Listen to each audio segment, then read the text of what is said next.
nesireyo jenava abafa abo badusokayo naye fenna lwerugendo master wange parrot wange master wange parrot wange. Rest in peace umula mirembe, rest in peace umula mirembe, rest in peace umula mirembe, rest in peace fenna lwerugendo, rest in peace umula mirembe, rest in peace umula mirembe, rest in peace umula mirembe, rest in peace fenna lwerugendo. Waimba nentala tukasitana onanyika mukulumba yejira teyatuma musujja okufanga tolwadde n'obwo kifumba tekijja. R.I.P master ofudolizidda. R.I.P to the fullest soldiers them. We never forget you even if you're gone. No matter the day, say no matter the year, we celebrate you, say no matter the thing.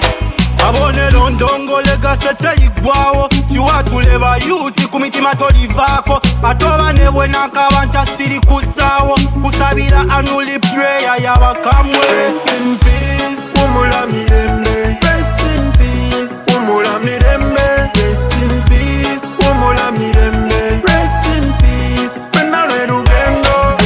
Tugenzereho bambe mitima neturuma ebyine biwazinire message ekahika. Our throats are dry and our hands are tied. We buried you and now you're under our ribs.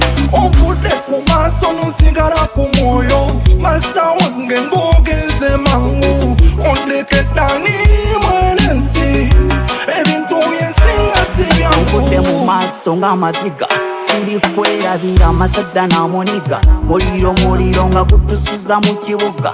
Rest in peace yonna gy'oli mayiniga. Rest in peace umula mirembe, rest in peace umula mirembe, rest in peace umula mirembe, rest in peace fenna lwerugendo. My sojja umula mirembe mukama katonda kulamuza ekisa yaddeyo gy'oli fenna gye tulaga naye ng'otulese bubi parrot. Gano maziga na biwoobe amaso gali waggulu mu bbanga mubire mukama kulamuza ekisa ekyo kyensabye. R.I.P legendary. Oh Lord, guide and protect master parrot.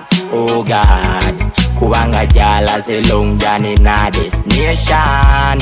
Nebyamusoba kotomunenya. Peace umula mirembe, rest in peace umula mirembe, rest in peace umula mirembe, rest in peace fenna lwerugendo. Sendi wano siyina yadde ne pulani Almighty Jaja. Sendi wano siyina yadde ne pulani City the future parrot wange umula mirembe muganda wange umula mirembe. Yo, nakayimba kaweresa mukulu wange Sifa David aka Master Parrot awumule mirembe. May his soul rest in eternal peace. Respect.